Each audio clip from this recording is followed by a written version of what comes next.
Yeah, I think we can start. Okay, I want to welcome everybody to the second session of the webinar of the Belt and Road Institute in Sweden on the question of human rights development and the Belt and Road Initiative. Subtitled, Will Sweden and the EU Choose Cooperation and Friendship Over Conflict and War? We have heard some of the developments in the morning session, which were identified by our speaker from Henry Tillman on the question of how the Shanghai Cooperation Organization is paralleling developments in together with economic cooperation with the Belt and Road. And our first speaker in the afternoon, who will continue to elaborate on that theme, is Dr. Glenn Diesen, who is a professor and if I can just professor at the University of Southeastern Norway. You are welcome to begin, and if you have some other aspects that you would like to raise in terms of identifying your work or your background, you're also most welcome. Dr. Diesen. Thank you, and yeah, thank you for the introduction, and yeah, thank you for the invitation as well. I wanted to spend my time arguing why I believe that the Belt and Road Initiative contributes to a multipolar format in the world, and also why this then becomes a foundation for cooperation, peace, as well as for human rights in the wider Eurasian space, if not in the wider world. Now, the Belt and Road Initiative and these similar initiatives which are being launched thereafter in Eurasia contributes, in my opinion, to diversify a lot of these transportation corridors. And this obviously has a lot of synergy effects within the development of energy infrastructure, various industrial base, technological hubs, as well as finance between the regions. Now, these corridors do not only connect economies with faster and cheaper transportation, but it also reduces rivalry over the limited corridors exactly by creating alternatives, by diversifying, which creates demand for cooperation. So both past as well as future wars, if you will, over Suez Canal, Black Sea, South China Sea, Malacca Strait, and it all becomes less likely with this infrastructure diversification. Now, since the collapse of the ancient Silk Road land corridors, we replaced this with near monopoly of maritime corridors. And there's been a lack of ability, therefore, to diversify transportation corridors, which means that more power is concentrated in the control over a few sea corridors, which is why every hegemonic strategy effectively first have made it necessary to lay claims over the sea. Now, and this again has a synergy effects on the wider economic architecture. There was a lot written about this in the 19th as well as early 20th century. For example, Peter Savitsky comes to mind. The whole idea that the oceanic powers ruling Eurasia from the maritime periphery have been more vulnerable to hegemonic ambitions, simply because there's a systemic pressure towards only one center of powers, as is limited the control over the waterways. And this is again due to the lack of diversification.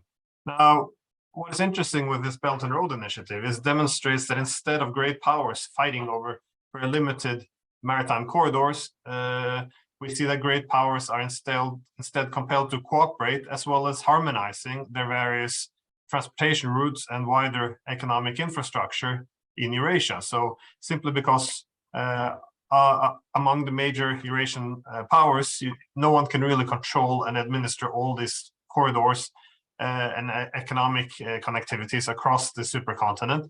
Rather, it demands cooperation. But of course, we also have competing routes, although this competition is not put in the same zero-sum game, but instead, due to positive synergy effects, we see that it creates a more strengthened and multipolar Eurasia, which emerges then as a common good, which we'll dive into. But obviously, China has been the key driver, laying the foundation for Eurasian connectivity, simply because of its capabilities and intentions to drive this forward with its infrastructure development.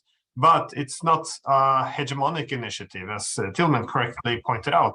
And China is not a hegemonic power, even in terms of exporting its own political system. So, and we see therefore that countries across Eurasia have various Eurasian integration initiatives, from South Korea, Russia, China, India, Iran, Kazakhstan, United Arab Emirates, and even further west, Hungary being a key one.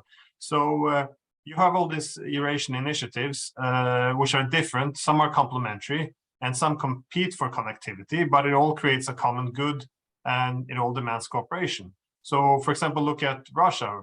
Russia is quite comfortable with China now being the largest economy in Eurasia, but obviously Russia would have rejected any efforts by China to dominate Eurasia. Now, the difference between leadership and dominance is that China would be able to dictate everything, but the reason why Russia supported the Belt and Road Initiative is exactly because it's not seen as a hegemonic project, and this has also been displayed in the cooperation between them. So Russia and China, to some extent, they have competing Eurasian integration initiatives, which areas they want to develop, for example, where the trade routes want to go.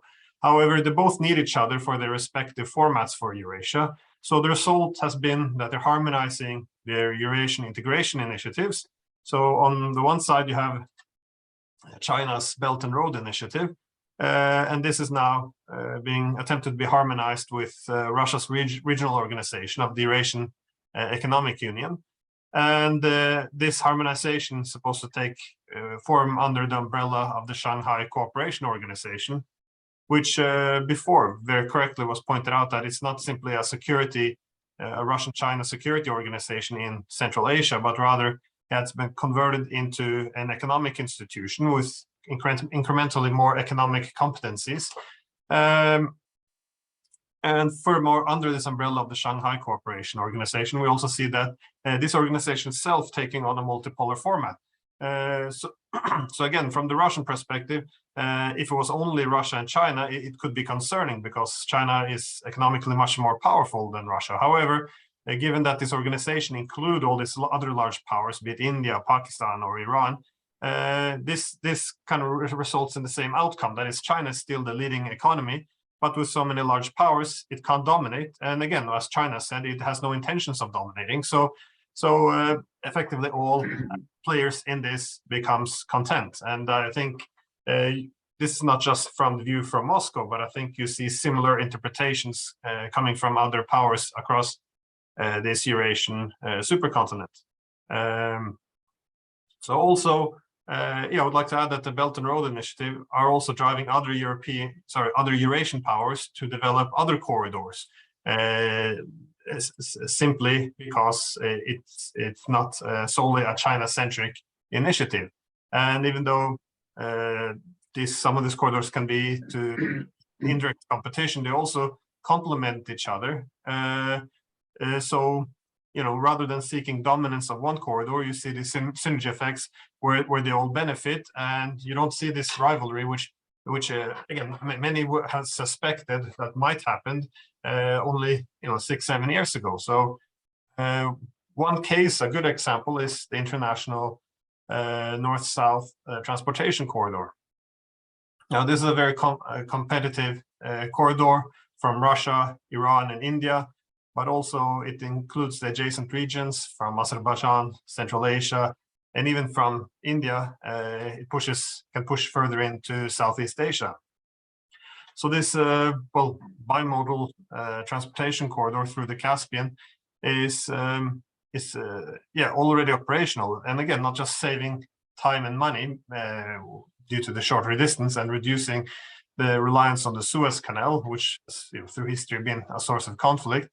But it's an overall picture that it's replacing future rivalry over scarce corridors for hegemony, and instead you see cooperation between these major powers, being all the way from Russia, Iran, India, as well as the other countries of the region. So I was going to say something about all this interregionalism between the Abraham Accords, the ASEAN, SCO, Eurasian Economic Union, but Tillman did focus on this to a great extent. But you do see that it doesn't have this very top-down, China-centric or China-dominated aspect, which is often presented, at least in a lot of Western media, that it's seen almost like a Chinese colonial project. I think this is a very flawed presentation of what the Belt and Road Initiative. I would argue that, in contrast, it does exactly the opposite. It helps to create the different centers of power, and in a format in which, if one country uses these economic instruments of power coercively, it simply makes this region and corridors less attractive, which strengthens the alternative. So it creates a cost, if you will, on economic coercion and conflict, and instead it rewards cooperation. So it does. So this diversification of these transportation corridors, it really has. You can make a strong argument why this then becomes not just an economic initiative, but also a peace project. Now you can argue, how does this affect human rights? And I would argue that the Belt and Road Initiative is instrumental, because it's instrumental to create a multipolar distribution of power. We see that it creates a more sustainable format for cooperation, so including cooperation on human rights. And I believe that human rights should be an important focus for the Belt and Road Initiative and other infrastructure projects, simply because any new technology and infrastructure unavoidably creates some level of creative destruction, which can create hardship for individuals, even though it obviously has a much greater collective good, but this can challenge stability. However, that being said, I think we have to be honest about promoting universal ideals such as human rights. It has historically carried with it two legacies. One is it focuses on common humanity as a unifier, but universal ideals can also be a source of imperialism by diminishing constraints. So there was 2,500 years ago in ancient Greece, when Socrates argued that he was a citizen of the world. Again, a very universalist sentiment intended to communicate a shared humanity, something we should all aspire to. Thereafter, you had Alexander the Great also arguing that he was a citizen of the world, although under this, he justified expansion and creation of a vast empire towards the east. So these have always been kind of the two legacies of universalism. And you want to strengthen the former and suppress the latter, obviously. But this has also been the problem of human rights over the past 30 years under a unipolar era, which is the only one center of power is largely unconstrained. So we see that after the Cold War, it was argued that human rights should be this intrinsic part of international security. Elevating the relevance of human rights was supposed to introduce a new positive-sum approach to security, which would create stability as a benefit to all.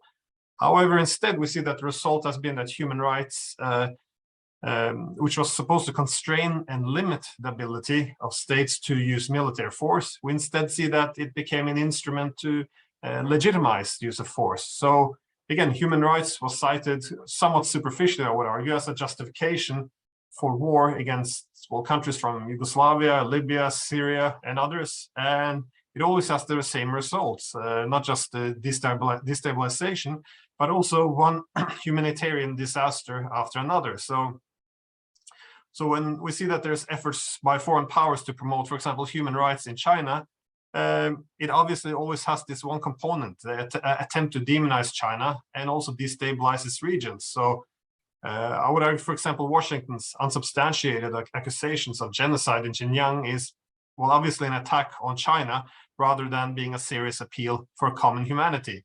And of course, that doesn't mean that there's no discussion had about human rights and that China's perfect. But we do need to have the right format to take the corrupting effect of power politics out of human rights. And I think that's why this diversification of trade corridors to create a properly multipolar world is necessary, simply because it imposes constraints on states. So again, my argument is also not that the West is bad or inherently aggressive. No, I would say, in fact, I would argue that the West has much to contribute, both in the development of infrastructure and human rights to complement it. But my argument is instead that the distribution of power is quite imperative to how such values are used. Is it for a common humanity or is it for empire? So the unipolar distribution of power has been unfortunate for all, I think, because it also corrupted the ideals, what should be our common ideals of human rights. Because initially, our idea was that Western hegemony was supposed to be a driver for liberal ideals, but instead we saw that liberal ideals being rather corrupted and being therefore used selectively and often dishonestly as well, simply to advance hegemony, and at the end of the day, not even undermining the human rights it was supposed to promote. So again, this is my argument that I see that the benefit of the Belt and Road Initiative beyond the economic aspect, obviously, is that it creates this multipolarity. It imposes constraint on states and therefore able to elevate the authentic desire to have more human rights in international affairs. So this could create this multipolar format, which incentivizes cooperation, also reduces this rivalry for these limited transportation corridors in the pursuit of hegemony. So as a final note, I just wanted to also comment on the war in Ukraine, because I believe that the infrastructure projects of the Belt and Road initiatives, as well as others, could contribute to make Ukraine a bridge between the East and the West. Again, what it should be in order to have internal stability as well as external stability, instead of simply becoming this proxy war between NATO and Russia to force it either into one camp or the other.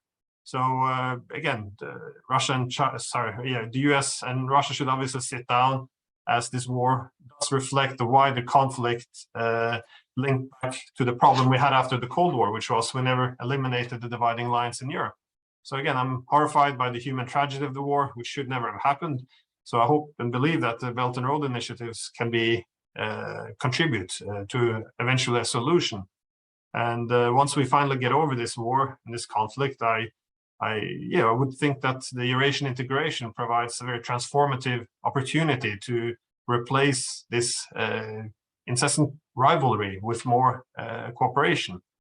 And yes, I'm sorry if I went a bit over my time. No, thank you very much. Very insightful perspective and comments to help clarify the importance of the Belt and Road, not only as an economic basis for cooperation, but also a foundation for resolving in a positive sense the issue of human rights. So appreciate very much your input. Thank you. I would like to now introduce our next speaker from, he is the Chief Officer for the Asian Institute for Ecological Civilization, R&D in Pakistan, Mr. Shakeel. You're welcome to begin your presentation or your remarks. You're mute. Yes. Okay. Thank you. Thank you, Stefan, for you had this opportunity to talk about this important forum. I think I will quickly go through. So what I think, what should be the human rights? I will like to talk about how to define human rights. Either we have something special to offer or not. If we don't have any special thing to offer, that's mean we are talking about the same what we are talking about for the decades. So basically I will talk from, unfortunately, I'm not able to share my presentation. So that's why I have to just read out my presentation from my side. So what should be the indicators of human right? How we need to define? Either we need to talk about vote and election, or we need to talk about freedom of speech or freedom of press, or we need to talk about justice. When I say the justice, it means social, economic, and environmental justice. And the fourth thing is prosperity. So which indicators are more important? When I say the more important, does not mean the other indicators are not important. Every indicator is important when we have to define the human right. But from my perspective, the most important indicators would be two things. Number one, prosperity. We have to look at that any intervention or any activity, economic activity, either it is creating prosperity or not. Prosperity means is the people's life is improving or not. Either it's only the few people in the system, you can say the elite of the system, are there only those they are just benefiting, or the common people they are benefiting. That is, I think, the key message which we have to look into when we are defining into our human right. For me, a second important element is when we're talking about that is a justice. Justice means we have to look into either the interventions which has been proposed, are they are creating opportunity for everybody or not? Are they are bringing the justice? Either we are talking about the justice in the term of their economic opportunities, or justice in the term of they are having a better environment. Or the better environment means there is a less environment degradation, and they are enjoying, they are able to enjoy the environment which they are living. That we have to look into. And the third thing is either they are getting the justice in the term of the social life, either they are getting the corruption-free society, are there efforts to make the corruption-free society or not? If there are no efforts to make the corruption-free society, that means there's something really wrong with this definition of prosperity. In this context, we have to look into the BRI. Either we are trying to contribute on these indicators or not.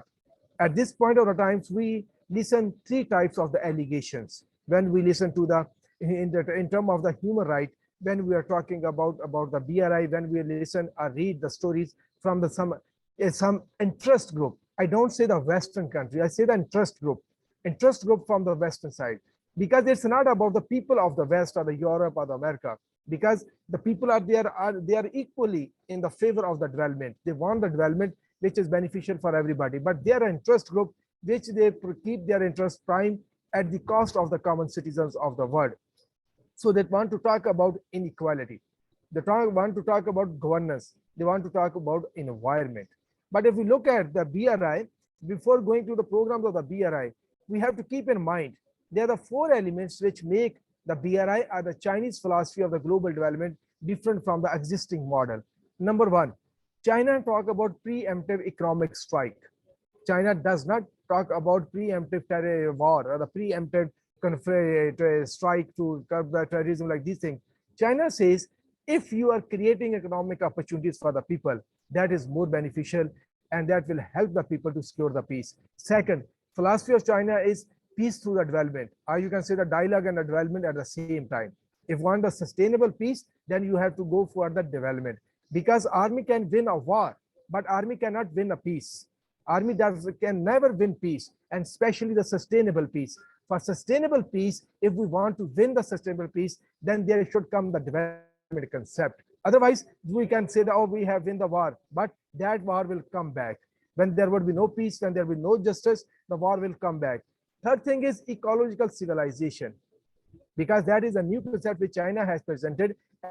This is a one step ahead from the sustainable development, because it talks about harmony between planet and the human being. And the fourth is I already have talked about harmony.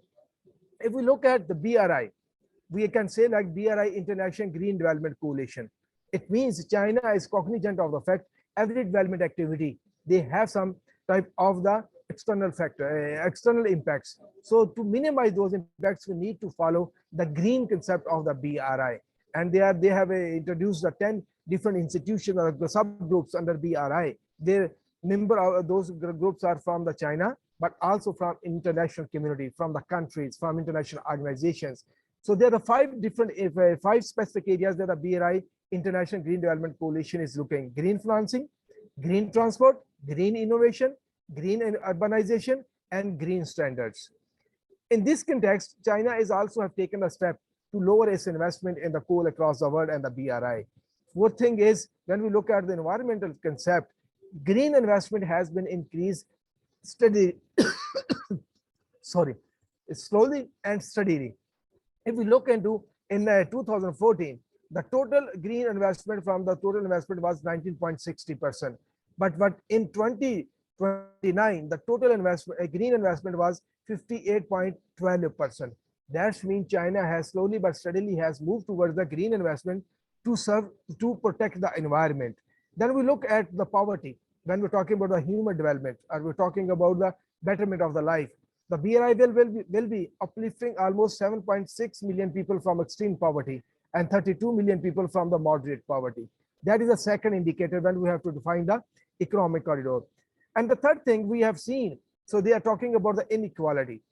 But right now, I did not find any data which can specify what inequalities BRI has been created. And if I look at the case study of the Pakistan, I could not find any such example, because the most of the jobs which has been created, like in the first phase, there were around about the 80,000 jobs, and those jobs were for the common citizens. If we look at their numbers and the different grades, they were the common citizens, they were benefiting. But if we look at the inequality at the global level, so sorry, I could not show that this graph here. There's a problem with my screen sheet. The income and the wealth inequality. If we look at the 50% bottom people from whole world, they own only 2% wealth. That is a quite, you can say, astonishing. This is a report from World Inequality Report that 50% bottom, they own only 2% resources, and top 10%, they own 76% wealth. That is inequality, and it was not happening at the time of the BRI. It is happening for the long time.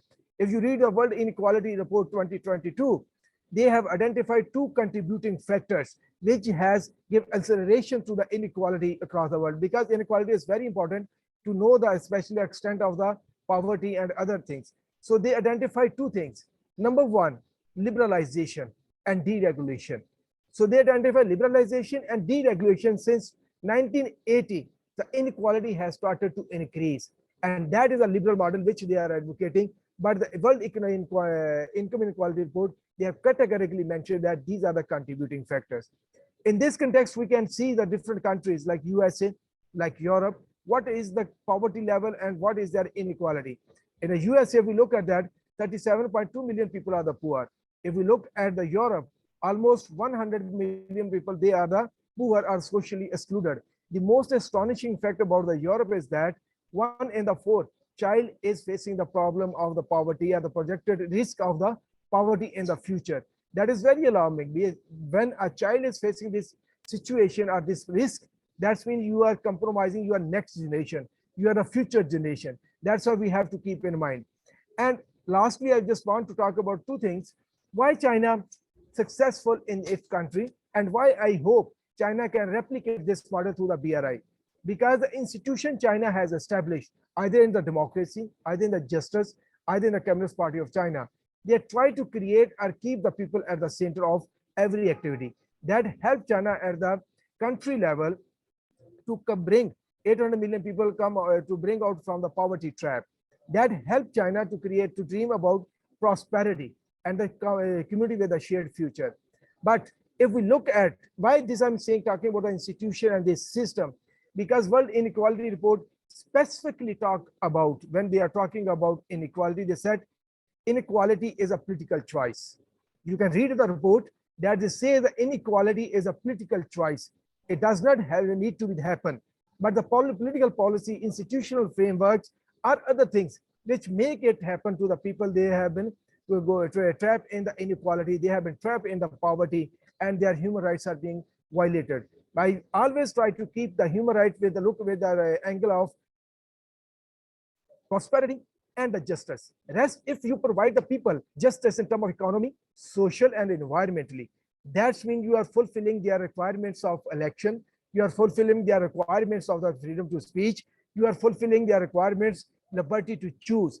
If you are not providing those rational, those indicators, justice and the prosperity, you are compromising their human rights. Because when they are in poverty trap, they cannot make the independent choices. They have to look toward other people. When the justice is not provided, they have to live in a compromised situation. So that's why I always keep, and those indicators define the real human rights. On those parameters, we can see the BRI is delivering. They have started to deliver. the few data set which I have presented or shared with you, these are the old data set from the 2015 investment. Because at that time, the World Bank conducted 3 reports on the basis of the $585 billion US investment. But in the latest investment, maybe the figure has been changed. Because after that investment has increased, it's around about the 1 trillion now. So we maybe have to choose the benefit of the say BRI, they have been multiplied. That's why I strongly believe we have to look if through a BRI with the human development perspective, we have to use the right indicators. We don't need to use the hegemonic indicators. And those hegemonic indicators come from the elite class of the West, industrial military complex, and the financial institutions. It's nothing to do wrong with the Western people or the European people or the the Americans people. They're also dreaming to become the better citizen and more prosper and can enjoy the justice. Thank you so much.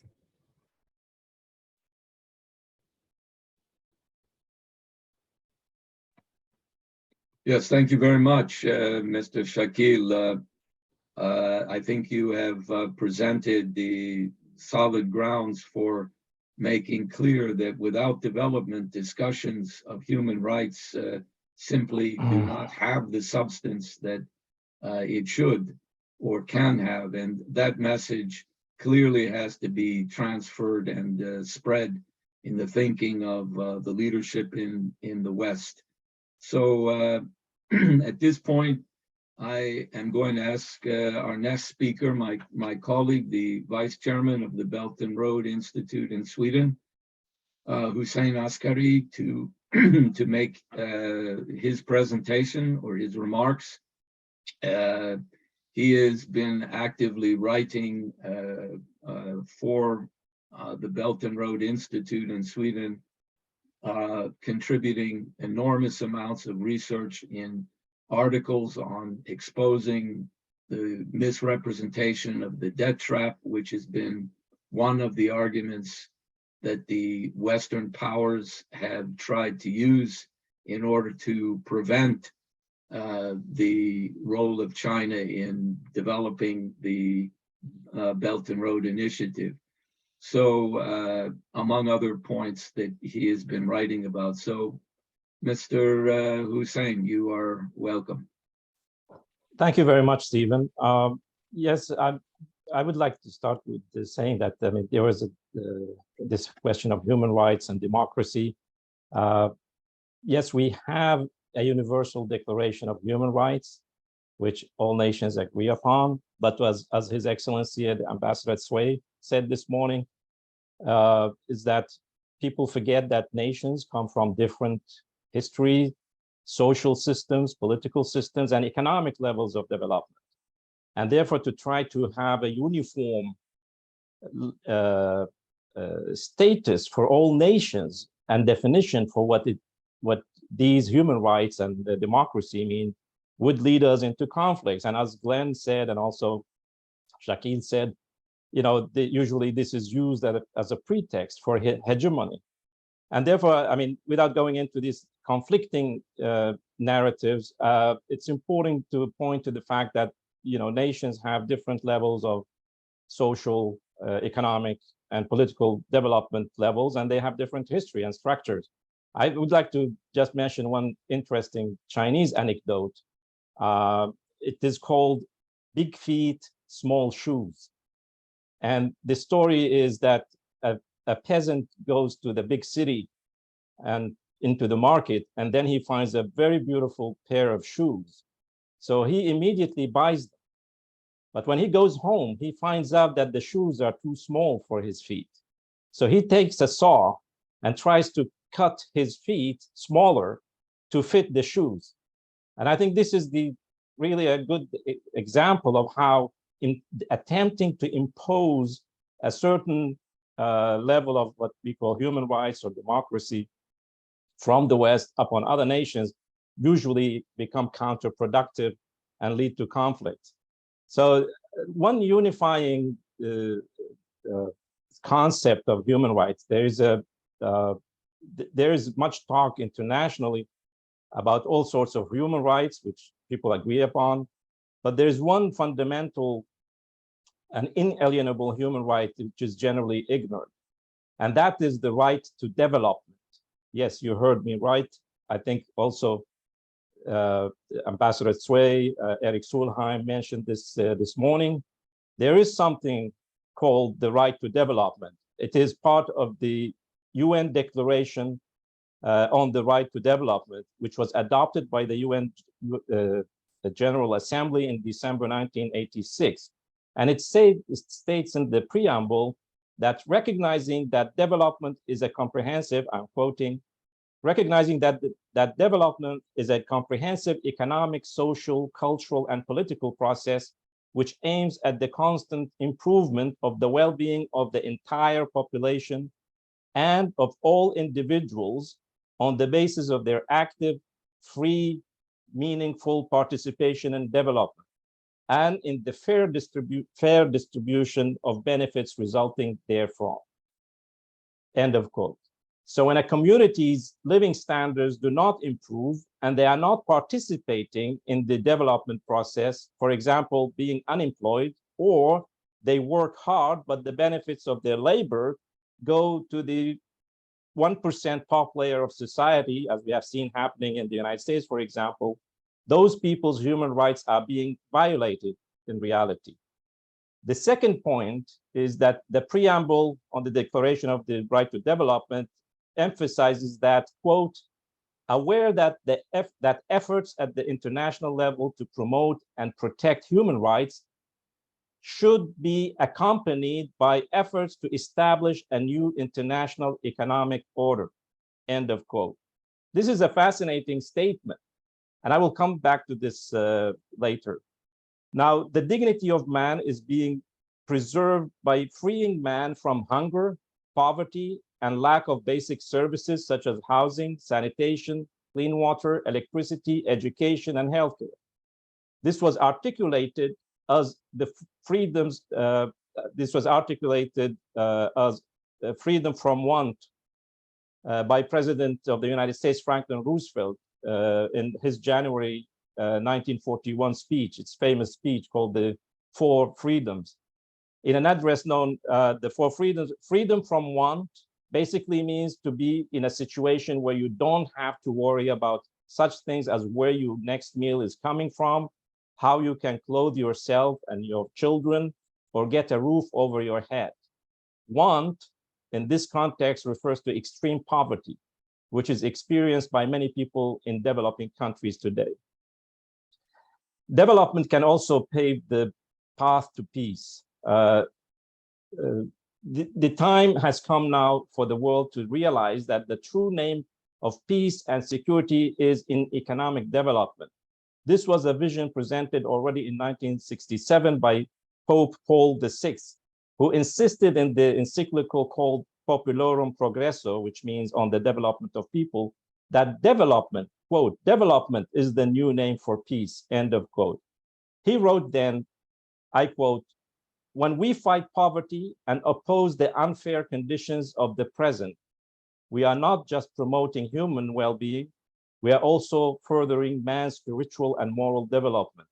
And hence, we are benefiting the whole human race. For peace is not simply the absence of warfare based on a precarious balance of power. It is fashioned by efforts directed day after day towards the establishment of the ordered universe willed by God, with a more perfect form of justice among men, end of quote. Now, where we find hundreds of millions of people freed from want in the world, and given the human right and the tools to participate in their development and the development of their community, their nation, and other nations. Many nations in the past managed to come out of poverty and want, like here in Sweden, less than 100 years ago. The same poor Swedish people became contributors to their own well-being and the well-being of others through economic development, progress, industrialization, and innovation. But today we are seeing an unprecedented phenomena, both in magnitude and time scale. In 2020, China celebrated the victory in the first centennial goal of eradicating extreme poverty. 800 million people were pulled out of poverty in 3 decades. This is a milestone in human history, in my view. Not only that, the majority of those same previously poor Chinese people or their children have become the world's leading producers of industrial goods, technology, and innovations. They are contributing to the well-being not only of their own people, but that of other peoples too. So this takes us back to the Declaration of the Right to Development. Is not only that the poor people have rights to receive, but most importantly, that they can now contribute, as the declaration says, of their active, free, and meaningful participation in development. They can contribute now instead of being passive receivers. Now they are contributors when they are freed from poverty. So the other quote from the preamble, which I mentioned in the Declaration of the Right to Development, pertains to creating a new world economic order. What kind of order can promote this right to development? In my opinion, the Belt and Road Initiative is the most profound and advanced platform upon which such a world order could be built. The Belt and Road Initiative, launched by President Xi Jinping in 2013, has been a great success in terms of bringing more than 140 nations around the concept of economic development and cooperation based on bridging the huge gaps in development, especially financing and building infrastructure, which is an absolute necessity for an economic development process and alleviation of poverty. The Belt and Road Initiative addresses the three bottlenecks of development, as pronounced by President Xi Jinping in Johannesburg, South Africa, in the 2015 Forum on China-Africa Cooperation. These three bottlenecks are: 1, shortage of capital; 2, lack of infrastructure; and 3, shortage of skilled labor. And to resolve these three bottlenecks, China contributed to establishing new financial institutions like the Asian Infrastructure Investment Bank, the BRICS New Development Bank, the BRICS, that's Brazil, Russia, India, China, and South Africa, the new Silk Road Fund. This in addition to credits provided by Chinese policy banks in the range of $4 trillion US. China also put its historically unparalleled industrial and engineering capacity in the service of building infrastructure in many parts of the world. China also increased the educational and skill capacity building programs with developing nations, so much so that China surpassed both the United States and Britain in the number of African students enrolled in the universities of those countries. Interestingly, the June 2022 BRICS summit in Beijing, there was a Beijing declaration. It reminded the world about the right to development. Point 9 of the Beijing Declaration stated, "We agree to continue to treat all human rights, including the right to development, in a fair and equal manner, on the same footing and with the same emphasis." End of quote.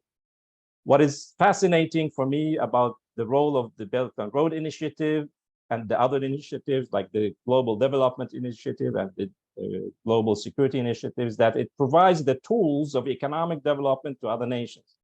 These are the same tools China used and developed in its amazing journey from poverty to prosperity. It's a perfect tool to eliminate hunger, poverty, and disease, which are some of the worst violations of any human rights.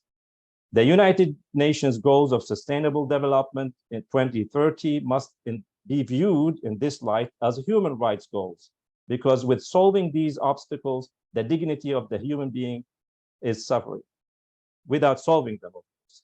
And it also must be remembered that there can be no peace without economic development and cooperation. Thank you.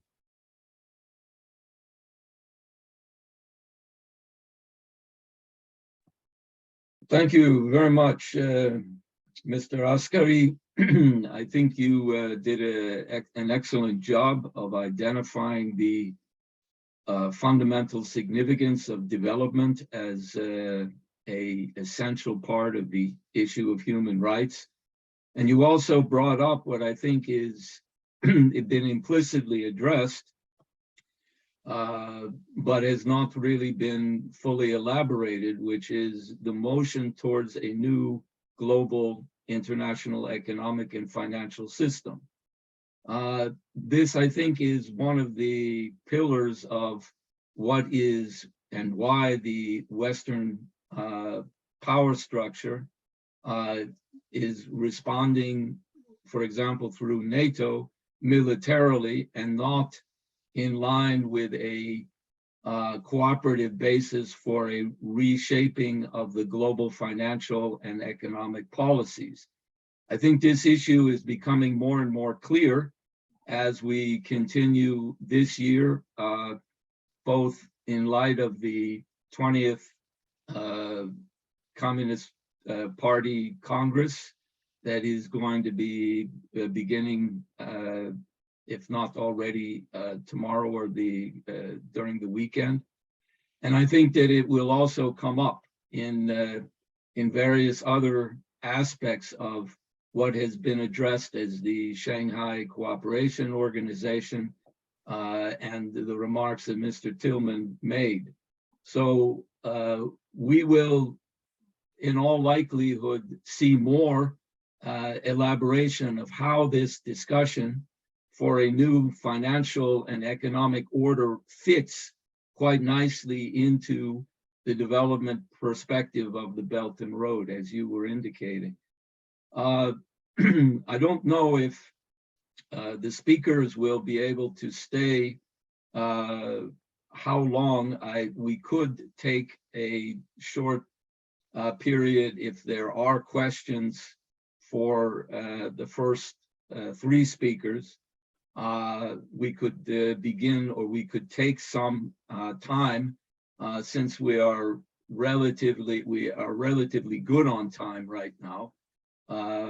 The other thing is I will make a short presentation on a subject matter that I hope will contribute to both the issue of development and human rights.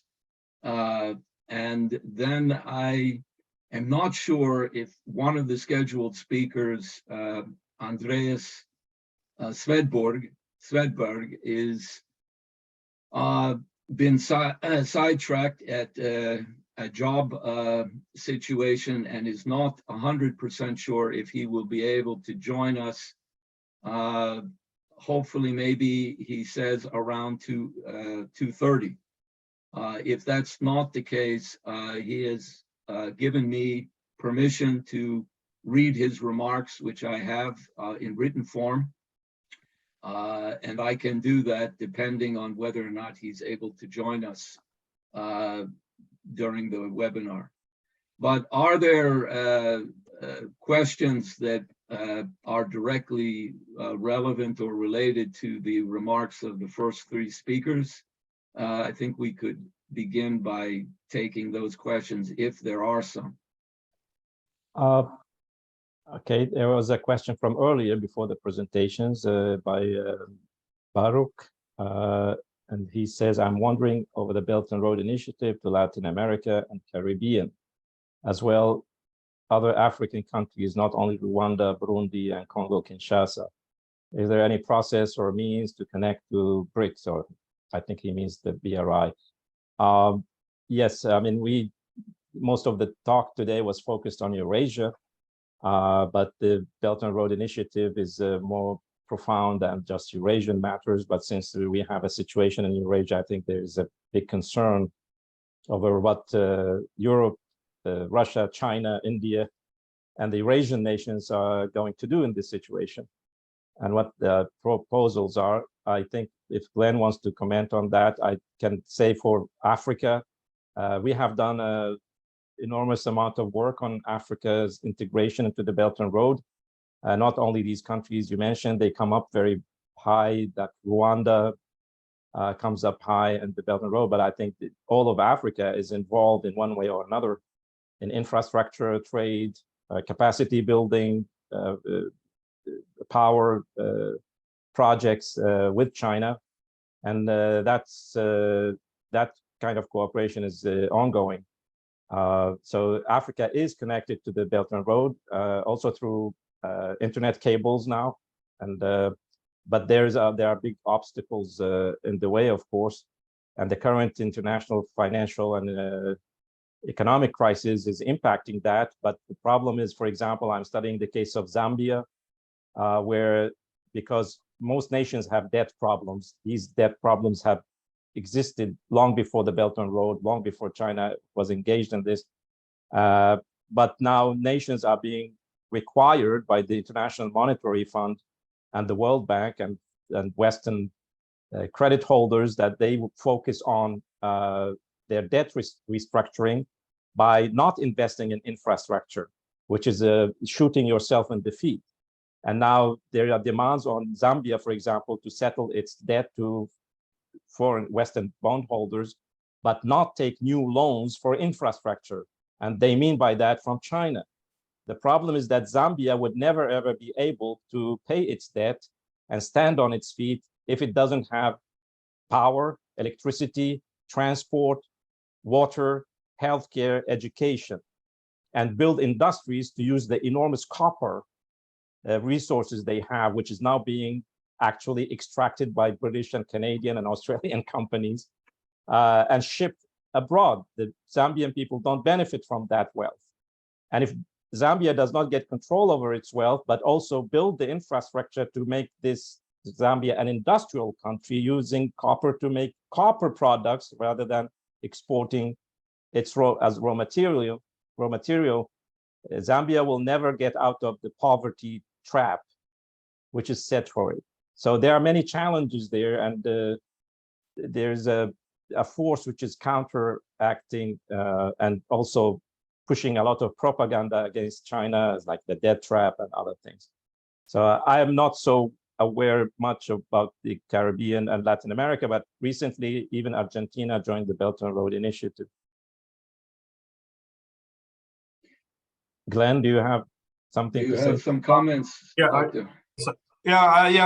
actually, I would like to add something on the debt trap, because this is a very common, I guess, way to tarnish or to demonize this Belt and Road Initiative. But I agree with this. The dilemma which countries tend to have in terms of seeking development, because on one hand, if you want the development of your economy, obviously you need to borrow money to develop your infrastructure in order to grow, and then of course repay these debts based on this growing economy. However, the problem is, of course, the dilemma is once you develop this infrastructure, you have to take on a loan, which is difficult or can be hard to service. Now, the ticket out of this is obviously if you borrow money at a low rate in order to develop infrastructure to develop the economy, this is what you want. But how can you? But the only way you can move forward on low rates for infrastructure projects is exactly the same way people buy a house. You have there's a huge collateral there. So this whole argument that China is somehow lending money to countries to develop large infrastructure only with the goal of seizing it, it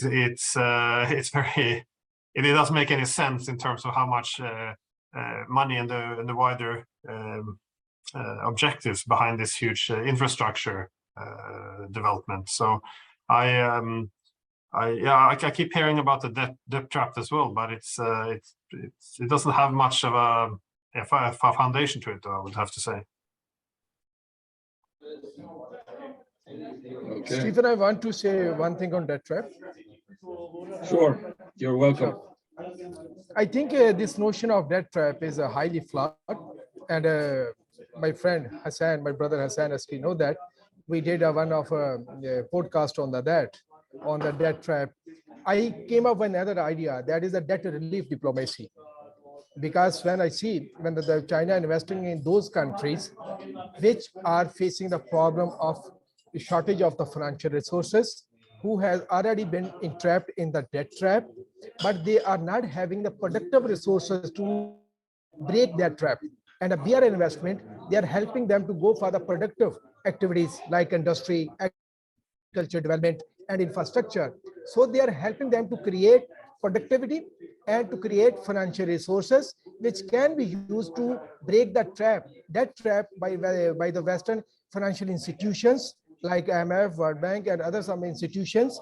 That's why I always say the Chinese investment is debt relief diplomacy. We need to keep it as a debt relief. There can be some problem we can talk about, but in large and the nutshell, I always say Chinese investment under BRI is a debt relief. because they are helping those countries to break the shackles of the financial institutions like IMF, World Bank, Paris Club, and other, you can say, the clubs or the Western institutions. But unfortunately, we still try to keep that debt trap out of a discussion, but we just try to create some self-assumed name for the BRI investment.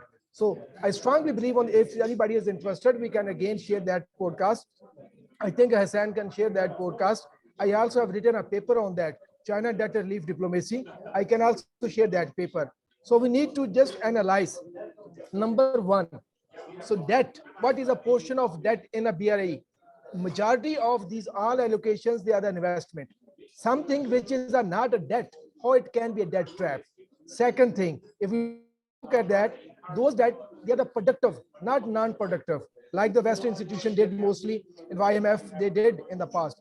So we need to analyze those indicators in this context also. Thank you, Stephen.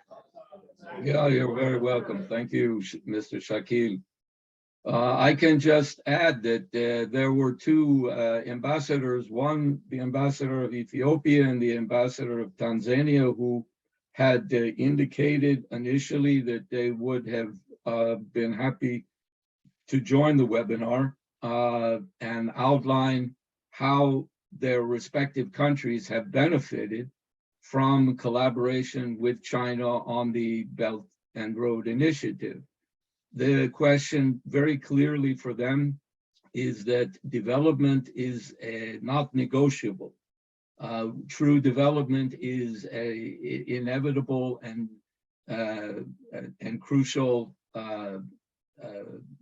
issue and responsibility for all nations. And Africa, this having in fact the largest growing population in the world, would and does need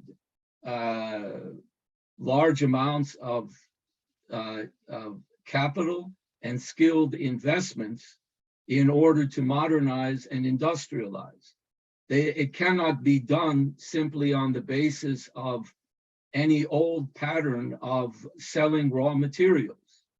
Raw materials can be an asset that can be utilized, but they do not replace the infrastructure and the modern technologies that can only be brought about with the basis of international investments. And the BRI has been and continues to be the best means of going forward in that light.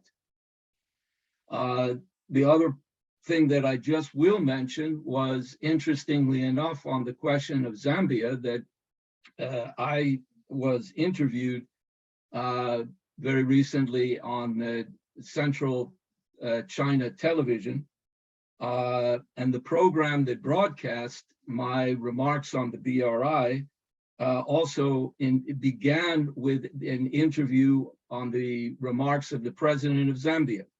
And this is, according to all, of course, it's broadcast in Chinese, but according to all my friends in China, this is the most influential news report in China. So the fact that the president of Zambia, that I was able to make some remarks on the importance of the BRI, this word is getting out. And I'm happy that we can continue the work that we've been doing to maintain that momentum. Yeah, I don't know if there were other questions that you want to bring up at this time, Mr. Askary, or should I go forward to make my presentation? There is one comment by Mr. Lars Jonsson. He says, Mr. Askary, excellent presentation. Rousing people out of poverty is paramount. The Chinese example constituting a paragon of virtue. Compare China to India in terms of poverty. Nevertheless, we in the West never give up on the values of basic human rights of freedom for each individual to develop their own destiny, including freedom of expression. This limited satisfaction, we have to partner with China and Russia constructively based upon fundamental discrepancies on individual rights. Paradoxically, I personally admire China. Had it not been for Kissinger in 1972, we would not have had the marvelous opportunity to experience China, including through my own professional life. So it's a comment, not a question. Okay. I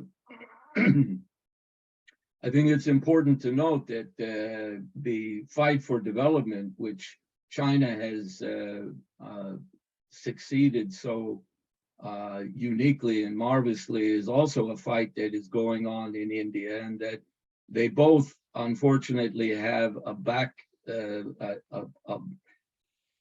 the effects of colonial policy by the British Empire, which in both India and China had highly destructive, detrimental effects on the evolution and development of those nations, which are being reversed clearly by China. And I know for sure from even Mr. Solheim's remarks that India is no longer going to be told what to do by the West, but is insisting that they also are fighting for a development perspective. And hopefully maybe in the not so distant future, they might engage in joining the Belt and Road and working together. Okay, I'm going to make some remarks which are in a certain sense not off the topic of development. I don't want it to in any way appear as if the issue of development is not central to the issue of human rights, as my colleague has outlined. However, I'm going to take it in a slightly different angle, that the essential significance of philosophy and culture in shaping a better future for humanity is in my view, essential part of human rights. Why we could actually or need what I call a philosophical or cultural Belt and Road initiative. Far too often, people assume that culture is simply a type of pleasurable entertainment taking the form of music, art, poetry. This does have relevance as a bridge of communication between nations and people. It is useful and helpful for improving dialogue, but it is rarely, if ever, understood as a foundation for peace and friendship among civilizations. In this sense, it carries the deepest implications for relationships and understanding among nations, both historically and most definitely in the present world situation. Unfortunately, any discussion or dialogue of the philosophy of man, the nature of the human intellect, are often neglected or avoided in international relations as too complex or beyond the general understanding of populations. I believe this is a grave error and oversight in international relations. It often leads to political misunderstanding, both intentional and unintentional, but the consequences often result in major disagreements and conflicts. All nations have the sovereign right to choose their own political system. This right should be respected. It does not and should not, however, need to prevent the effort to build common understanding upon the philosophical principles that unite rather than divide people. The idea to develop relations among people, not solely upon political agreements or disagreements, but rather upon universal principles of how people think, not just what they think, that can unite people rather than divide them. Just as the BRI was initiated by China's President Xi Jinping as a global initiative to unite nations for economic cooperation, modernization, development, and the elimination of poverty, the concept of a philosophical and cultural Belt and Road would unite nations in friendship upon the common principles of humanity, a community for a shared future for mankind. These are principles that are not based on mere exchange of information. Rather, they are a part of a deeper moral character of peoples. One might say the heart and soul of people. It is this part of the human character that builds friendship and even love between respective people and nations, something that is the essence of human rights. It is the basis to overcome and overpower suspicion, mistrust, hatred, and ignorance, factors that are all too common to the world today. The more profound character of a people, in my understanding of what President Xi Jinping, China's president, is addressing in referencing socialism with Chinese characteristics. These are not just words, they embody the character of the Chinese nation and the Chinese people. I'm going to read a short quote that Xi Jinping made in the recent The Governance of China, which I think relates to this.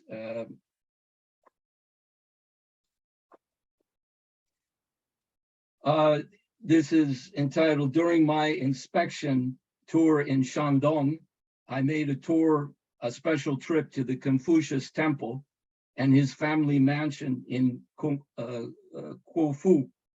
Now I have arrived in Wuxian City, and I must therefore come and visit the park commemorating Chu Ci.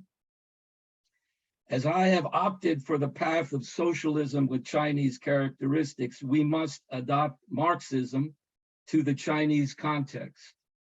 If there were no 5,000-year Chinese civilization, how could we build anything with what we describe today as Chinese characteristics? And if it were not for these characteristics, how could we have successfully embarked on the path to socialism with Chinese characteristics? That is why we should value the cream of our civilization and explore its depth. We should carry forward the best of traditional Chinese culture from a Marxist standpoint and with a Marxist viewpoint and methodology, and stick to the path of Chinese socialism.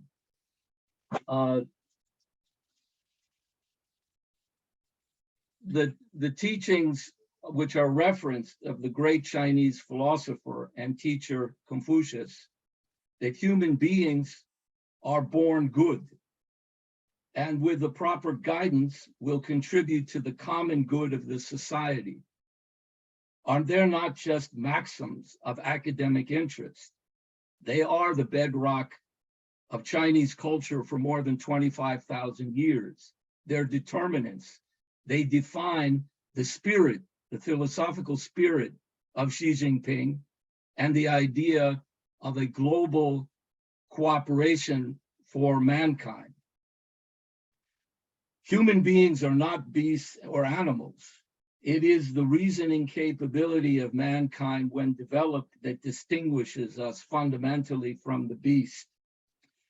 In Western civilization, we have two thinkers who in many respects best characterize the qualities of a similar nature and who can stand as shining examples of the spirit that could unite East and West in this type of exchange. China and Europe in a cultural and philosophical belt and road. The first is Matteo Ricci, who had a Chinese name, Li Madu, the Jesuit priest who lived from 1552 to 1610. And to make the question more concrete, I'm just going to read not so much, but a little bit about how he is seen. To commemorate the beginning of the third millennium, the Chinese government built a monument shaped like a sundial. Inside, it created a long fresco celebrating individuals who have made significant contributions to the progress of civilization during the several thousand years of Chinese history. In this impressive succession of important people, only two Westerners are represented. Marco Polo, the man who made China known to the West, and Matteo Ricci, the man who made the West known to China. I think that by itself states the importance of this kind of relationship that can define also an aspect of human rights from the perspective that development, of course, is non-negotiable and necessary, but the principles of human reason and the philosophy that unite nations can define a channel, a pathway that can complement and work together for human rights and development of humanity as a whole. The other great philosophical thinker that I mentioned of the two is Gottfried Wilhelm Leibniz, who lived from 1646 to 1715. And he has written extensively, or did as a universal thinker, on China. I'm going to read just a short quote, which some people know, but I think it's also relevant to understand the kind of thinking that I'm talking about. He writes, "I consider it a singular plan of the fates that human civilization and refinement should be concentrated, as it were, in the two extremes of our continent, in Europe and in China, which adores the Orient as Europe does the opposite edge of the earth. Perhaps Supreme Providence has ordained such an arrangement so that as the most cultivated and distant peoples stretch out their arms to each other, those in between may be gradually brought to a better way of life."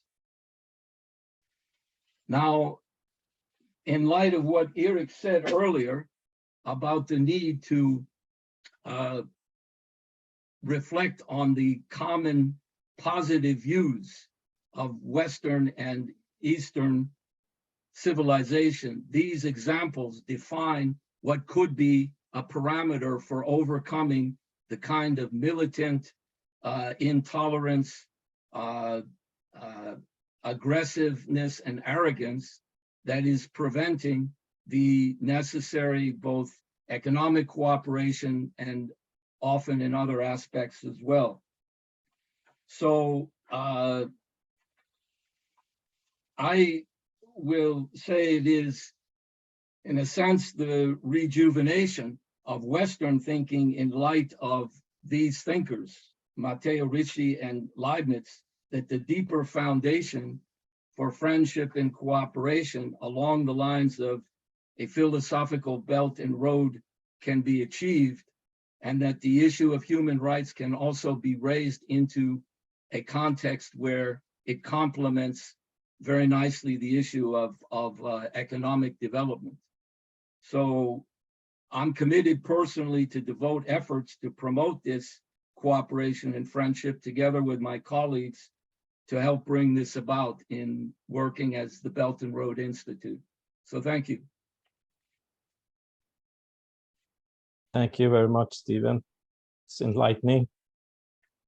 Opens the door to a lot of interesting ideas beyond, physical matters or infrastructure and economy, because the Belt and Road is not merely these things, but more profound. So hope this work will continue and develop, because it's essential, to unite the universal with the individual, and it's individual in the sense of different nation states. And nation states are usually, this concept is being ignored most of the time. When you, as I said, you try to have one uniform way of doing things, one language, one kind of food, one kind to dress. And that would make the world boring and prone to conflict. If there is no question, I would like to ask Glenn, because you presented quite a provocative idea, is that there is no conflict between the different corridors of transport between East and West, because many people think that this is a zero-sum game. And of course, we have this history of imperialism or the empires, where the control over the seas became primary over, because, like Britain was a maritime power, and it couldn't control the landmass. But instead, it created conflicts between the powers on the landmass so that it can come out supreme. So it prevents connection, like the Berlin-Baghdad Railway was considered a declaration of war against the declaration of war against the empire, the British Empire, because suddenly you have land-based corridors of economic cooperation built rather than these maritime. But where does this whole concept, this geopolitics as land-based vis-a-vis maritime power comes from, and how can we explain for people? I mean, you explained it in a sense that there is no zero-sum game. Everybody would benefit from building these corridors. Well, in the past, it did take on to some extent a zero-sum game, but I think this has changed now. So for example, over the past 500 years, the leading powers are usually the ones who have been able to dominate the seas. Now, as you correctly pointed out, after Britain, this was the American captain Mahan, the maritime officer, who kind of outlined what the path would be for American dominance in the world, and that would be to displace Britain as the maritime powers, because if they control the international waterways, then you would control the physical economic infrastructure. So this was the goal when expanding through the Pacific Ocean, the Panama Canal, having Panama secede from Colombia, claiming sovereignty over the Panama Canal, and essentially taking control of key transportation corridors. This has always been the key path, in a very mercantilist way, to economic dominance. Now, what was interesting in the 19th century is with the railways, because when Russia began to expand towards the east, you had people like Halford Mackinder emerging as, with the main geostrategy suggesting that because of railways, Russia could effectively emulate the nomadic traditions of the Mongols. So railways would be now, being that they were transcontinental, will be able to effectively rival maritime power. So while in the past the Europeans would have all competed for dominating the oceans to see who will be the dominant power, Russia threatened to put this on its head by making land, like Russia's huge land power, the main dominant power. So overthrowing, if you will, the benefit of maritime control. Now, this was seen as a concern when Russia expanded to Persia, India, and then to East Asia. And again, in this, from this perspective, you can argue that maritime power versus land power would be a zero-sum game. But this is because it was a hegemonic project by Russia, both in the 19th and 20th century. But today, again, people often present Russia as being hegemonic, but no one in Moscow has any intention or capabilities of developing a Eurasian empire. Again, it's a multipolar Eurasia, which changes the dynamic completely. And again, this is why with these different centers of power, even China, which was the most strongest economic power now, even China can't dominate Eurasia if it would employ aggressive tactics. You would have incentives for all the other Eurasian powers to go against it, but instead it's the ability of China to accommodate and cooperate which has made from Russia, Iran, Central Asians, ideally in the future, India as well, come work closer with China as well. So I think that this is a problem that we have in the West, because when we see this Eurasian connectivity, it's often seen as a challenge, as a threat. But through history, they've always seen as a threat to Britain and the United States is one Eurasian power dominating the whole continent, which would then be able to undermine the US or Britain as a maritime power. But what you today see is this isn't a possibility, simply because Eurasia today is multipolar. Even China doesn't have the ability to dominate Eurasia. So you do have, so I do think that a lot of this zero-sum rivalry has diminished simply because we have so many large Eurasian land powers. So yeah, this is why I think that the ideas of Mackinder, for example, they have to be revised to current realities in which you need, which you can't have one or two countries dominating this whole continent. Yeah, I think there's also this question of interdependence, which our friend Hassan Dawood said, we are not only interconnected, we are interdependent. And I saw this in this, I wrote an article after the outbreak of the Ukraine crisis, because everybody was saying the China-Europe express rail is finished, you know, China's dream is gone, Putin has killed it.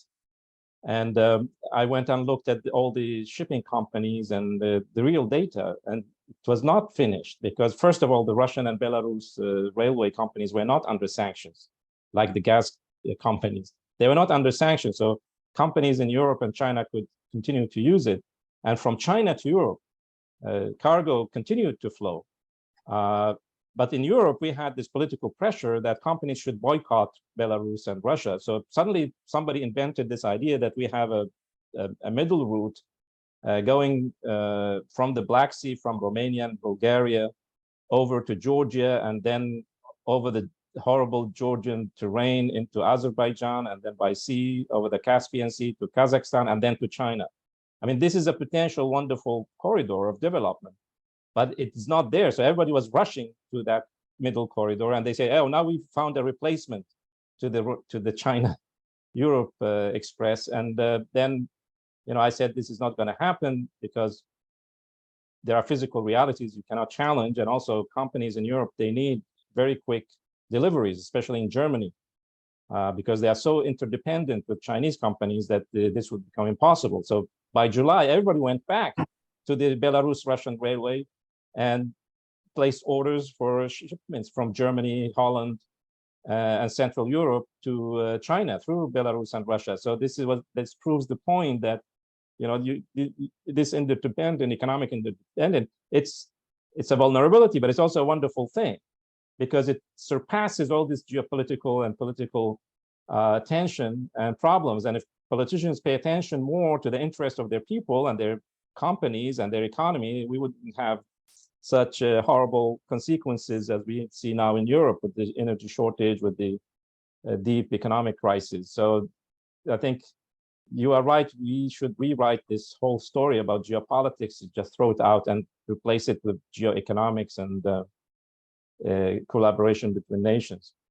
Interesting project. Is it going to be your new book? Or? Yeah, it might.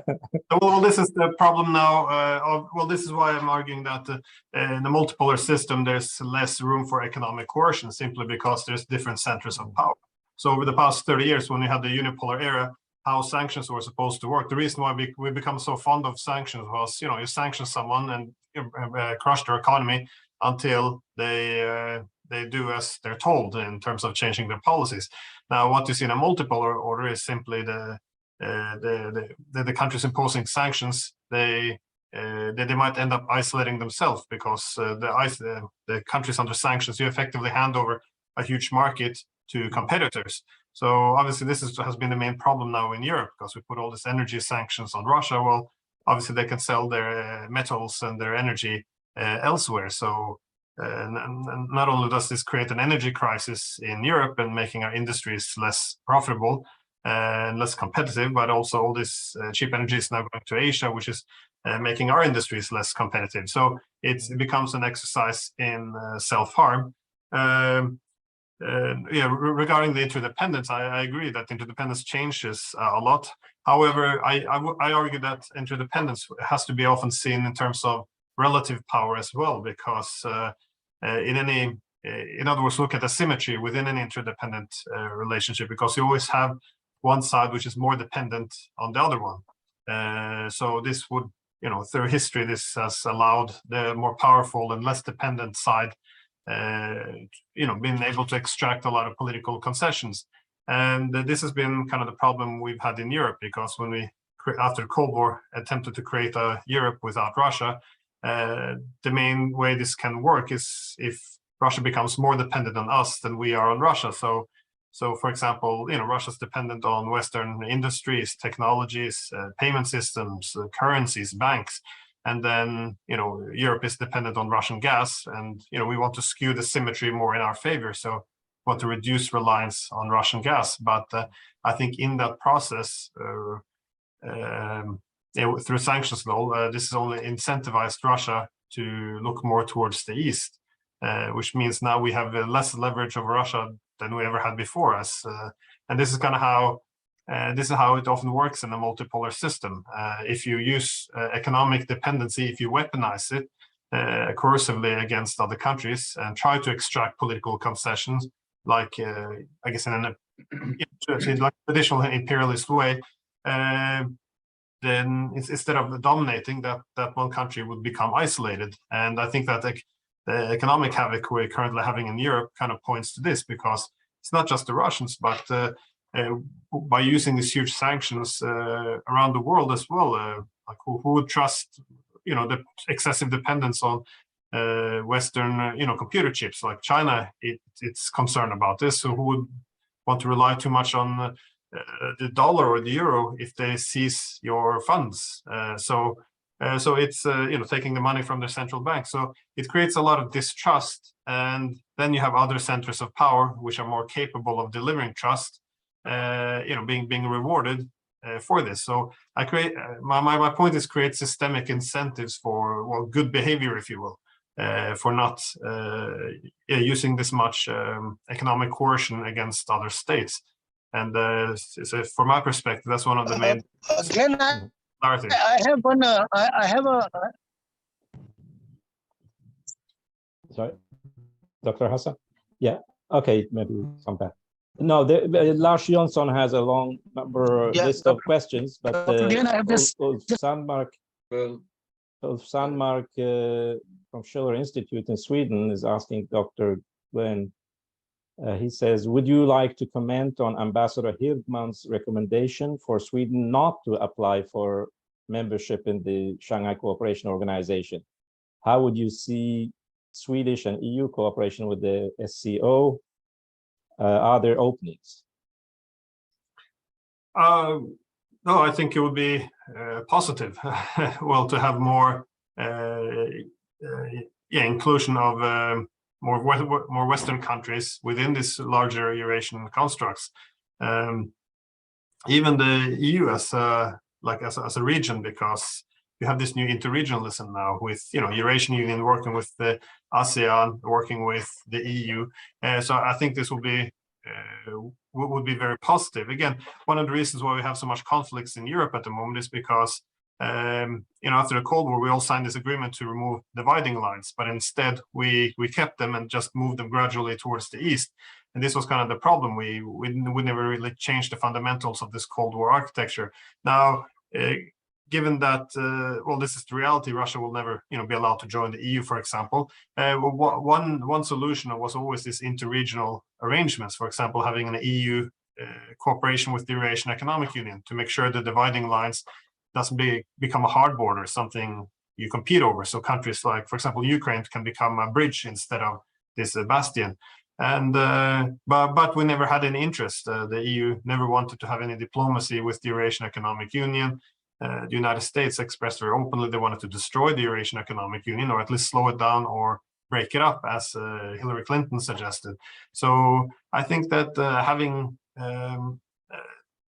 I think that this kind of interregionalism under the umbrella, for example, of the Shanghai Cooperation Organization could be a good way of mitigating some of this bloc politics, because obviously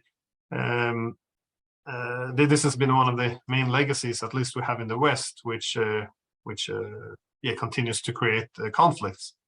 So I don't know. I think like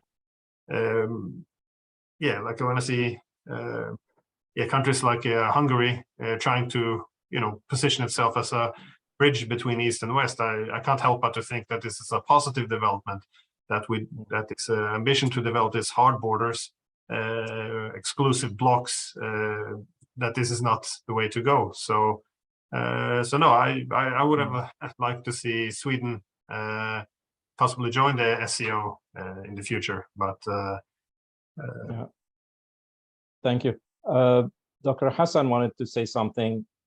Can you unmute? Yeah, I just want your opinion, because when I referred to interdependence, I was looking at it as also a risk mitigation factor for a conflict avoidance, because I see, the way that things are happening as we speak.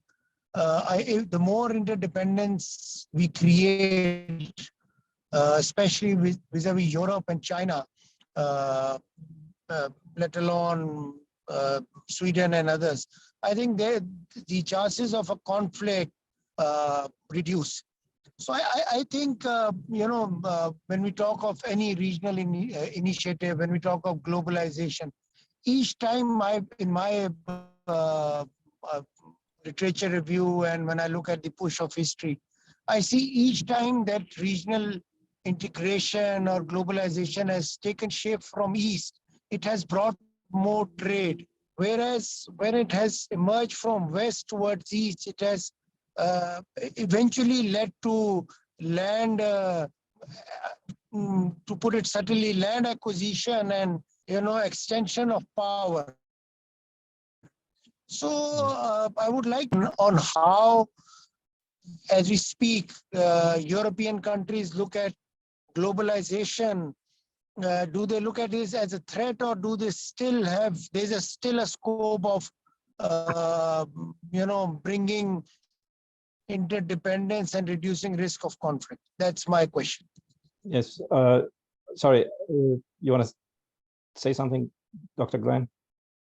Oh no, I think that the globalization has it continues, obviously, and if you look across the Eurasian space, I think this is like Tillman covered this quite well, like how it's intensifying very rapidly. So we can't really call the end of globalization. I think how globalization it has changed is becoming, as I mentioned, more multipolar, because in the first in the beginning of the post-Cold War era, I think globalization to a large extent meant either Americanization or Westernization, given that you had one center of power.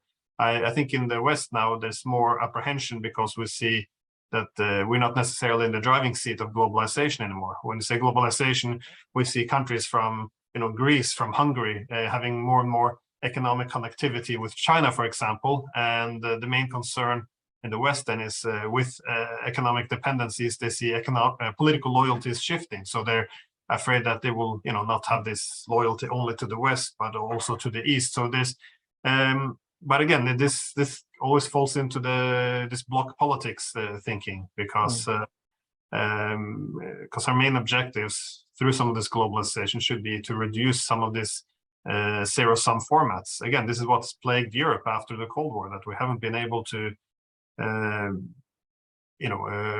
remove the zero-sum format in our relations with Russia, that every gain for us is a loss for Russia, every loss for Russia is a gain for us. So this is really, it's a system, I think, that has to be changed. So, Yeah. there are two things I want to point at, is that, this question of interdependence as leading to peace is not always, it's not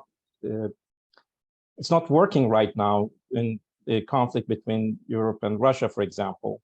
And there are also pressures for Europe to decouple from China. There is first of all, that globalization and any other matter, the West or Europe and the United States, they want to set the rules and the definitions. And if it doesn't go according to their definitions, then this is not real globalization. The other issue is that we have a high level of irrationality, ideology in the West has taken over rational, calculated thinking about the economic benefits of working with China and Russia. And this irrationality, unfortunately, I mean, I have Chinese friends in both academic, but also in business sections. They say, why is Germany doing this? It's counterproductive. Why are they doing this? Every time they are so shocked that they can see that Germany and Europe are doing something that is, anybody can see it's counterproductive. Why are they doing this? And they completely perplexed. I said, look, we have a problem called irrationality, because any rational calculation of economic risk and benefit has disappeared and replaced by an ideological blindfold, which is running and driving our policies here in the West. And that's a very dangerous situation. Yeah, I think there's a difficulty in terms of adjusting from unipolarity to the current era of multipolarity, because well, this has been the apprehension in the United States as well. They've seen that the European partners, and not just in Europe, but the rest of the world, are trading more and more with the East. And this is, the fear is always that with this economic interest shifting to the East, again, that the political loyalties will go with it. And but this has been an historic concern, not just for the Americans, but the British as well. For example, if the Germany as the productive center of Europe would then team up, get too close with Russia with this vast amount of resources, that this would effectively diminish their influence in Europe. So obviously disconnecting the economies of EU with Russia has always been an interest of the United States. It hasn't been shy about expressing the desire to stop buying, for example, Russian gas, because it's seen as being a source of influence and also therefore limiting the authority of the United States. But for the Europeans, of course, I don't understand where our interest is coming in, because this is by diminishing our economic connections with Russia is also reducing our competitiveness and our ability to diversify economic ties, ensuring that we're becoming more dependent on the United States. But also the United States, with this conflict now with Russia, they're obviously trying to extend it by their influence by what you see in NATO, which is trying to frame this as a wider conflict between like a new Cold War, the liberal democracies versus authoritarians. And you see this in NATO strategic document as well, trying to pull China into this. So saying, well, it's not enough to disconnect from the Russian economy. We now also have to distance ourselves from the Chinese. So Germany not only can't you buy gas from the Russians, which is necessary for industries, but also you shouldn't buy Chinese technologies, which makes your industries more competitive. Just buy more expensive American gas and maybe not as competitive technologies from the United States.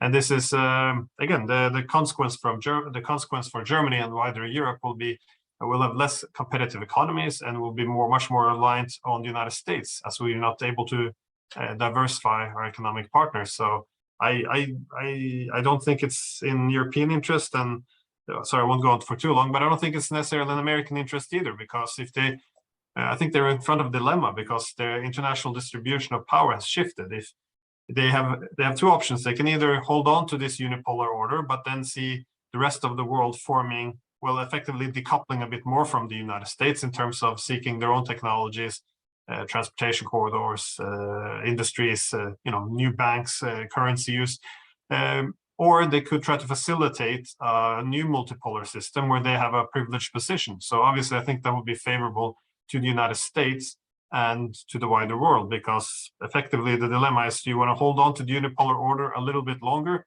Then you will see a multipolar order emerge in opposition to the United States, or do you want to facilitate this multipolar order in which the United States could, hope to be the first among equals, if you will, within the system? But I don't even think it's in the United States' interest to wage this economic war from China to Russia.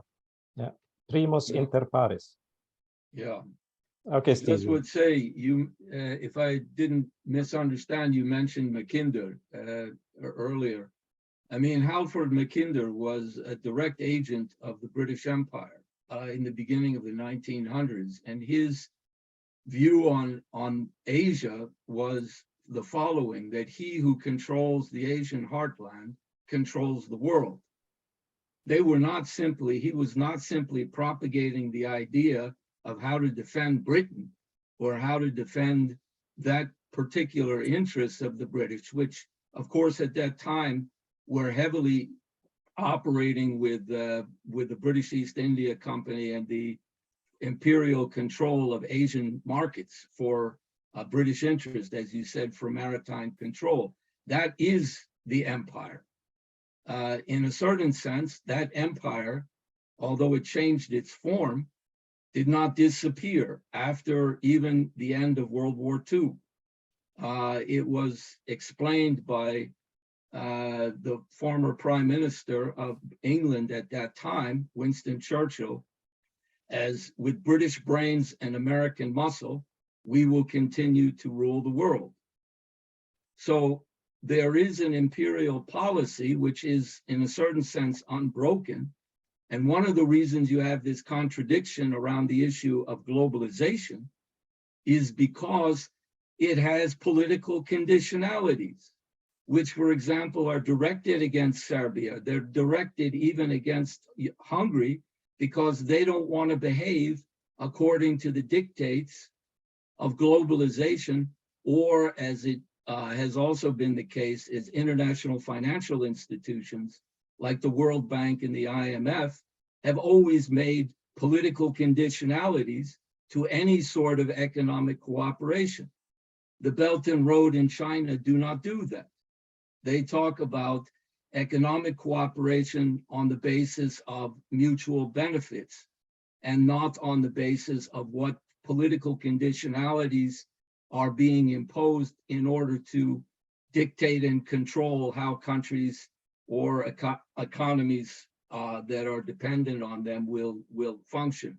So there is an element in this that is sometimes unseen, but I think one of the reasons that Germany is seemingly just destroying itself is because it is under the thumb of this modern form of imperial policy that says you in Germany will not do what we didn't like in earlier periods of history, like the Apollo Accords, to work together with Russia.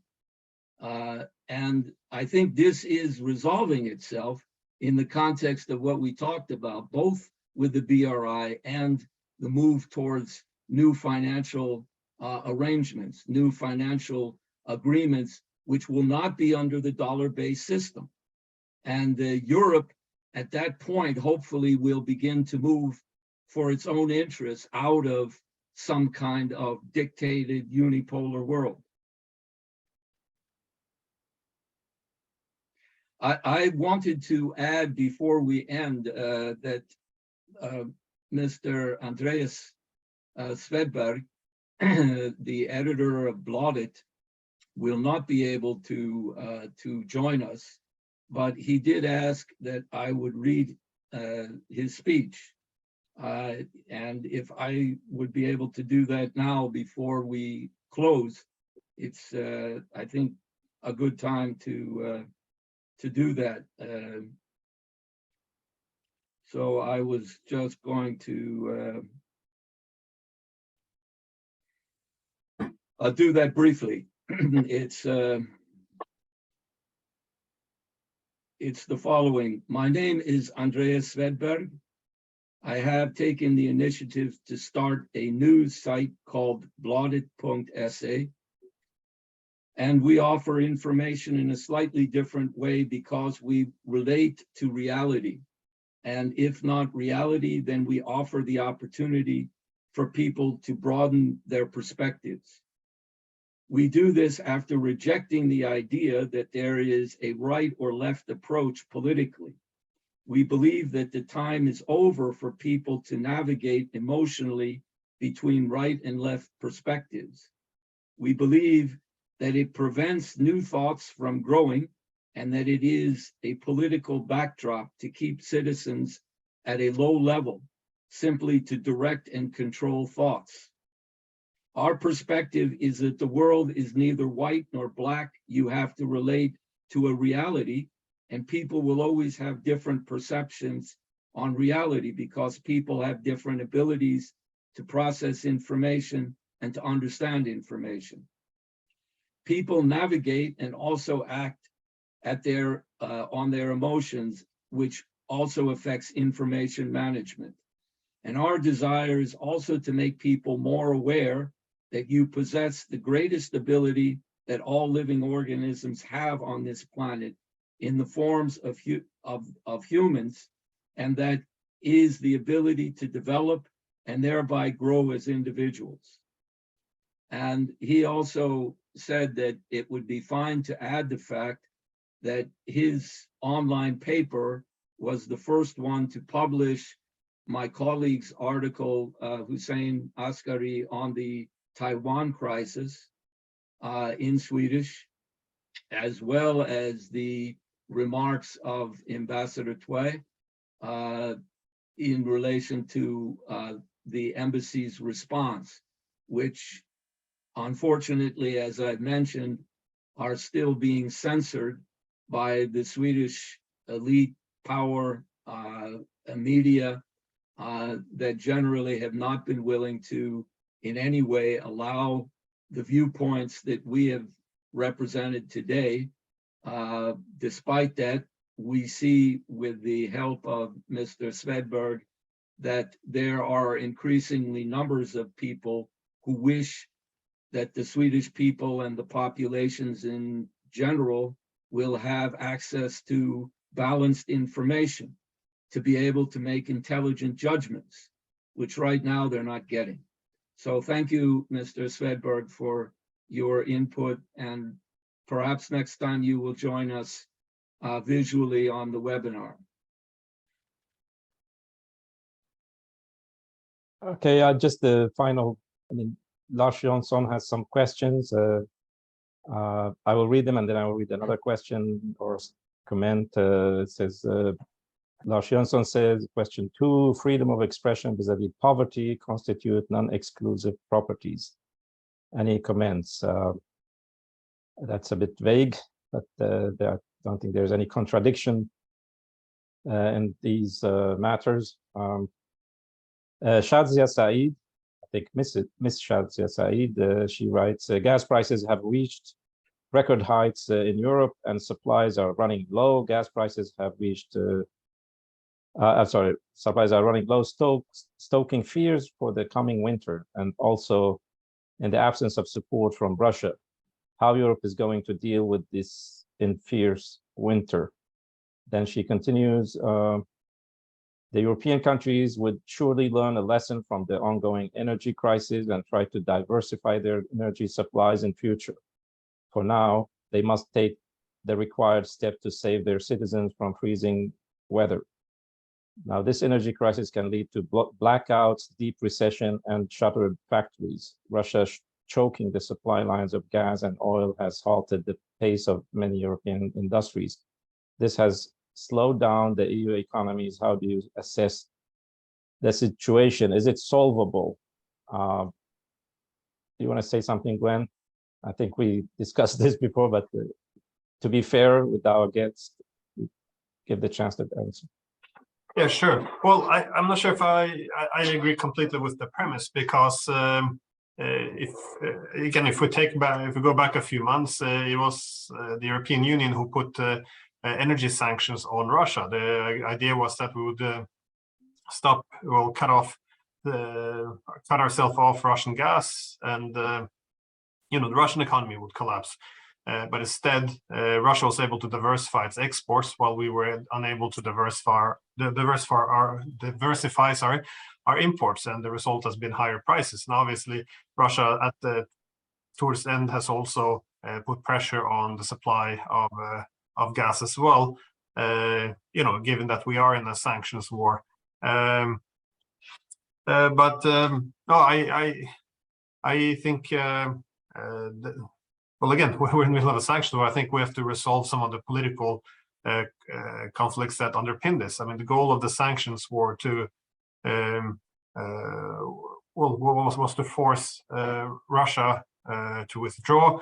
But again, the main purpose of these sanctions, or in general, the sanctions, is supposed to not just punish an economy and weaken it, but it's supposed to be to promote desired change in policy. Now, but if it's true that Russia considers this to be an existential threat, then not only does it have the ability to waive off the sanctions, but it also even is prepared to withstand a lot of pain, given that it can't, from its perspective, it can't accept NATO expansion. So I think we have to resolve this political problems underpinning this. Again, this doesn't legitimize the use of force or Russia's desire to invade Ukraine, but I would be cautious about simplifying it as too much as Russia just waking up one day wanting more territory. I think this has been building up for the past 30 years as we didn't resolve a lot of the problems after the Cold War. No, I think Europe has a lot of problems. We can legislate all we want, but at the end of the day, we can't diversify fast enough away from Russian energy. And even if we were able to diversify away, it would be probably much more expensive, and our industries would be less competitive. So this has been always the dilemma of political economy. Do you either want a more efficient economy by integrating into the global economy, or do you want to have more self-reliance but then accept a less competitive economy? And I think Russia has been a very key component of Europe's success by fueling this cheap material and energy. So if we want to return to the good times, I guess we have to find a way of resolving these problems we had in the Cold War, probably borrowing something from China, this idea of mutual gain instead of adhering to this zero-sum format we've had for European integration. Yeah. Also, physically, it's impossible to replace Russian gas. Doesn't matter how much liquefied gas you get, even if it's expensive. Physically, it's not possible because you cannot compare 160 billion cubic meters to 16 billion cubic meters. That's the top capacity the US can deliver. Qatar cannot deliver because it has clients in Korea, Japan, India. They cannot throw them under the bus. So there is no other source for Europe to have gas than Russia just now. It's a physical reality, but the price is that Europe will both freeze and will have massive economic and social upheaval during this winter and even the next year. So this is it's not an easy situation. It will have horrible situation. What the politicians talk by going to Qatar and the United Arab Emirates, this is just not reality. No, and I think at best we can hope for a secondary Russian gas and oil. As for example, Poland and Latvia, they want to cut off completely from Russian gas, but then they buy it from Germany instead. So, for example, Russia sending gas to Germany, Germany is reselling it to Poland. The markup's going to be higher. It's going to be the same gas. Or buying LNG from China, which Russia ships excess gas to China and then re-exports, or China is selling oil to Saudi Arabia reselling it to Europe, but it doesn't change, it doesn't impact Russia in any way, but it hikes our own prices by creating these middlemen. So I think it's like you said, physically it's impossible to replace Russian energy. It's simply too big in the energy markets, and we have to go back to. We also have pipelines. Pipelines are different than ships. Definitely, this especially applies to gas because it's difficult to transport. I mean, if you're gonna, we have the benefit of Russian pipelines; they can be shipped directly. If you're gonna do it by ship, you have to liquefy it, and then you need the LNG terminal. So it's going to be a much more expensive process. I think we need a political settlement, and I think people need to distinguish between two things. That is, one, I think we should recognize that Russia's security concerns, which has expressed for the past 30 years, are legitimate.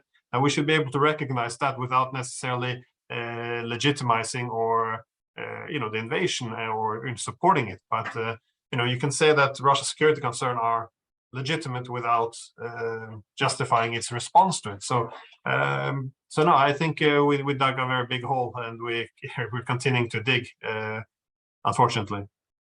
Yeah, I think one point to bear in mind for everyone is the response of West to Russia was not friendly, even after the end of the Soviet Empire. In fact, when Putin became president, he in fact hoped that Russia would join NATO, and that application was considered completely off the wall and not to be accepted. At the same time, that NATO did continue to expand eastward, as they had initially said they would not. So before the invasion, there was never a friendly perspective from the West to work together with Russia to resolve not only security concerns, but also economic concerns.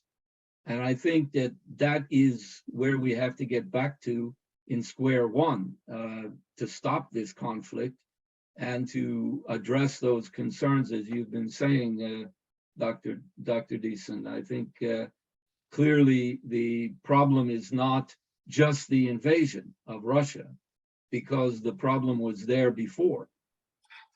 Yeah, we wouldn't I think really we are reaching the limit of our time. I'm just afraid that Zoom will shut down Okay. because we have this 6 hours and 30 minutes. But if Stephen wants to close the webinar, you're welcome. Just very 30 seconds. Yes, I can do that. I think if Glenn has anything to say, something you had final you some want to say, final remarks, Glenn? Glenn.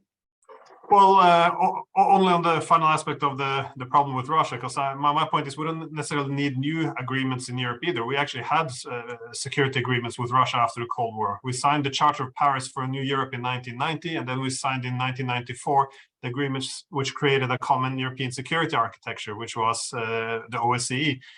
These were based on very clear principles, like a Europe without dividing lines, indivisible security, sovereign equality. So this was everything.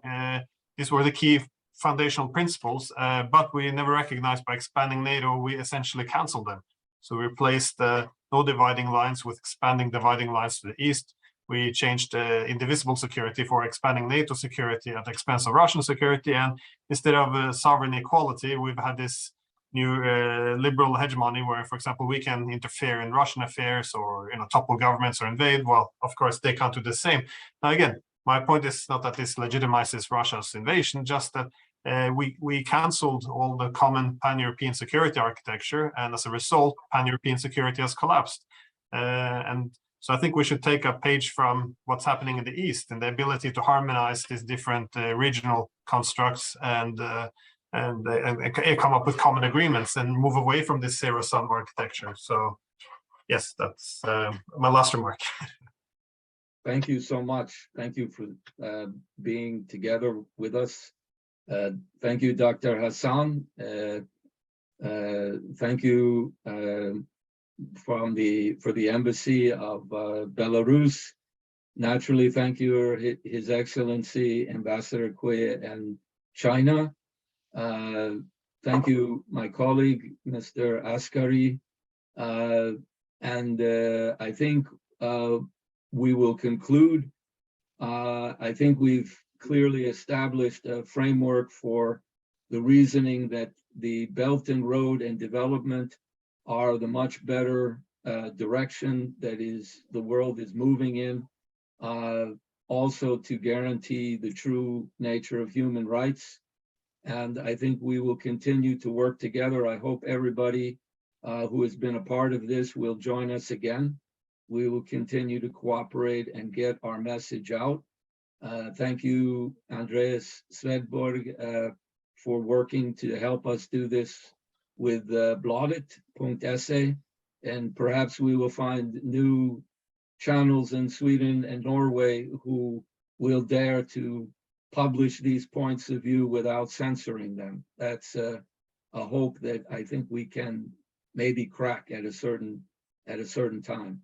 So other than that, thank everyone, and I hereby can close the webinar for the 13th of October. Thank everyone again.